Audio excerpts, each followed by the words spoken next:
gawaing kusina. Gagawa tayo ngayon ng marble cake. And here are the following ingredients.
Gagamit din tayo ng sifter, spatula, hand mixer, at 12 by 18 na baking tray lined with parchment paper.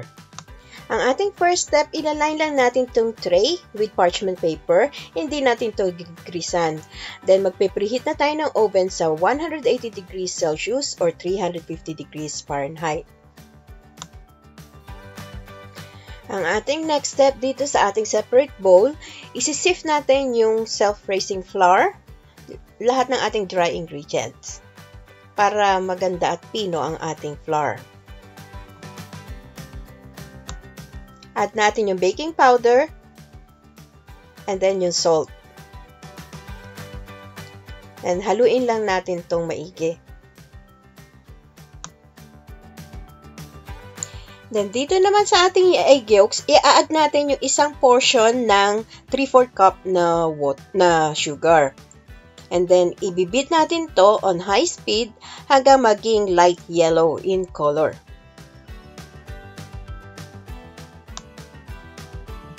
Ayan, light yellow in color na ang ating egg and sugar mixture. Then, i-add na natin yung oil. And then, yung ating milk.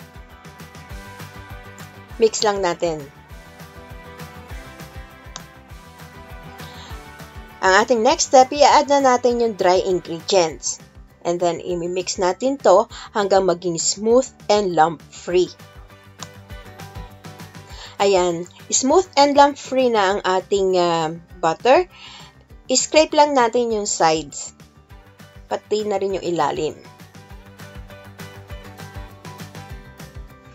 Diyan, i-mix uli natin. After this, we'll set this aside. Ito namang ating egg whites, kailangan room temperature siya. Pagka malamig sa lugar nyo, pwedeng itong mismong bowl, ibabad nyo sa mainit na tubig para mas maalsa ang ating meringue. Then, i-hand mixer lang natin to on high speed hanggang maging mabula.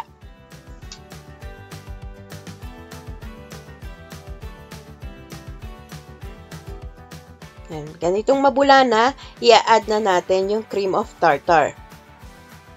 Then, i-mix uli natin. Then, slowly, i-add natin yung sugar.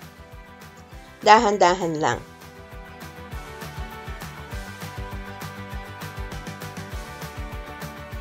Para siguradong tunaw yung ating asukal.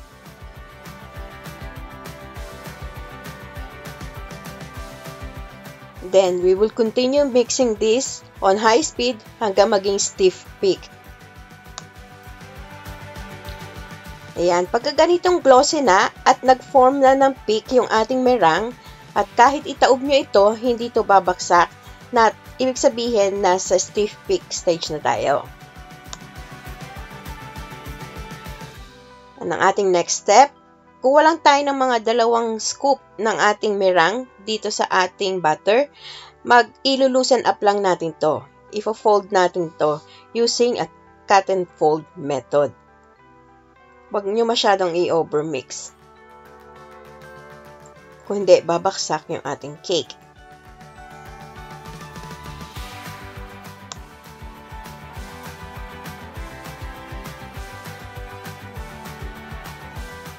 Ayan, nalusan up ko na itong ating butter. I-add ko na ito sa rest ng ating meringue.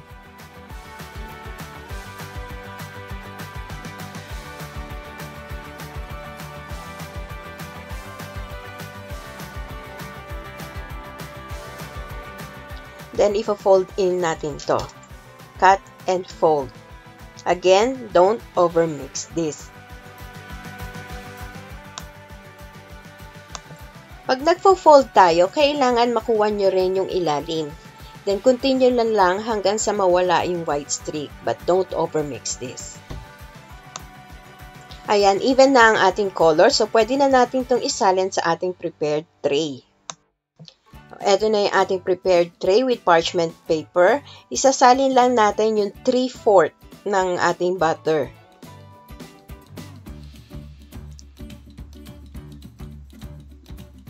Make sure na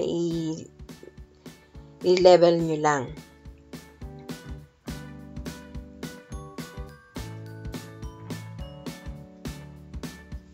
And then, set aside muna natin to.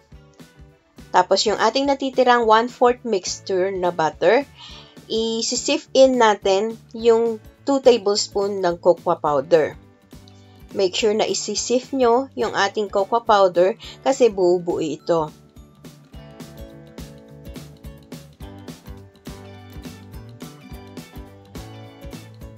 Then, ifo-fold lang natin. Mix natin. So, ito na yung ating chocolate butter. And then, ipo-pour natin to sa ating cake on top. Paikot. Make sure na malalagyan nyo rin yung corners.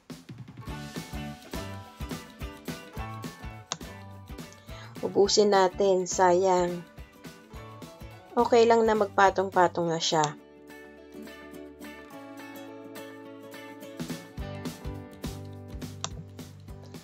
Ayan, ang ating next step. Sorry, hindi ko napindot yung record ng camera. Pero kuha lang kayo ng tinidor or knife, paikutan nyo lang ng ganyan. Parang si-swirl lang. Gagawa lang tayo ng swirl. Dahan-dahan lang para hindi madi-deflate yung ating cake. Para lang to magkaroon ng marble effect. Yan, this one is ready. Taktakin lang natin para matanggal yung excess air or bubbles. Then, i-bake natin to on preheated ovens for 55 minutes to 1 hour or using a stick test hanggang pag nag-insert tayo, it comes out clean. Then, ready na ito. Habang iniintay natin ma-bake yung cake, gagawa na tayo ng icing. Itong ating butter, kailangan soften to. I-add lang natin yung powdered sugar or yung icing sugar.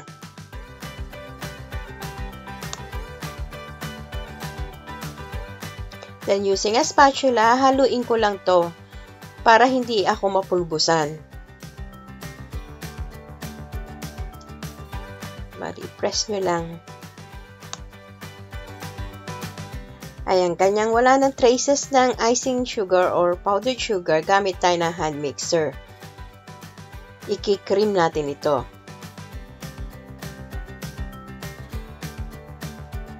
Then, yung ating evaporated milk, dahan-dahan nating ilalagay. Maybe 1 tablespoon at a time. Pagka kasi nabigla itong ating evaporated milk, nagkakaroon ng lumps yung ating icing. Ito ring evaporated milk, depende din sa temperature ng inyong kitchen. Pag mainit, mas magdadagdag kayo. Paunti-unti lang ito hanggang sa makuha nyo yung consistency ng icing.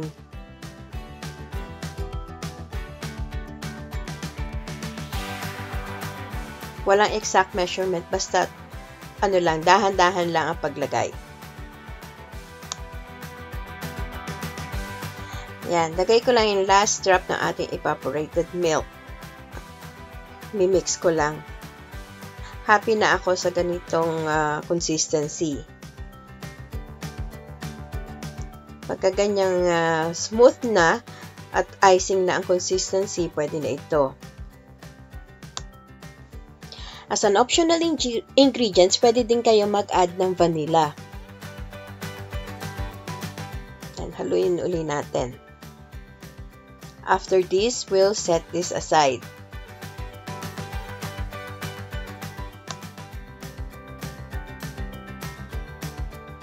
After 55 minutes sa oven, kuha lang kayo ng stick, tusukin nyo sa gitna. When that stick comes out clean, pwede na ito. Then, transfer natin to sa cooling rack. Tanggalin na natin yung parchment paper para mas mabilis lumamig yung ating cake. Yan. We'll cool this down completely bago tayo mag-proceed sa ating next step.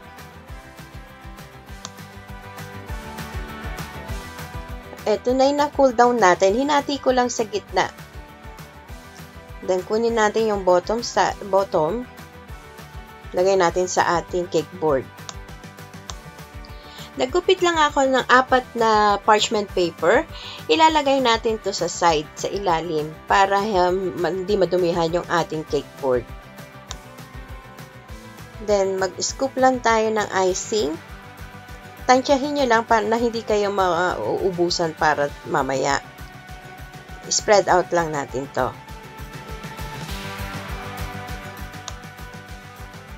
Then, spread out lang natin. Tapos yung ating chocolate syrup, ayan, mag-sprinkle lang tayo or mag-pour lang tayo dito sa ating cake. Wala namang exact amount. Then, kunin natin yung ibabaw ng ating cake. Patong natin. Then, mag-spread na tayo ng ating icing. Ayan, nakapag-spread na ako. Pati yung sides nilagyan ko na. Eksaktong-eksakto lang yung ating icing. Again, yung ating chocolate syrup. Yan, isa-swirl uli natin. Kaya dapat meron tayong parchment paper din sa gilid para hindi messy yung ating cake. And using a spatula, iikot lang natin para yan sa ating marble effect.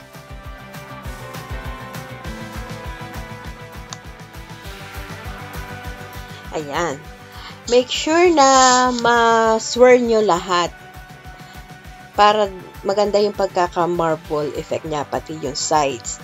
Then, tanggalin na natin yung parchment paper na nilagay natin.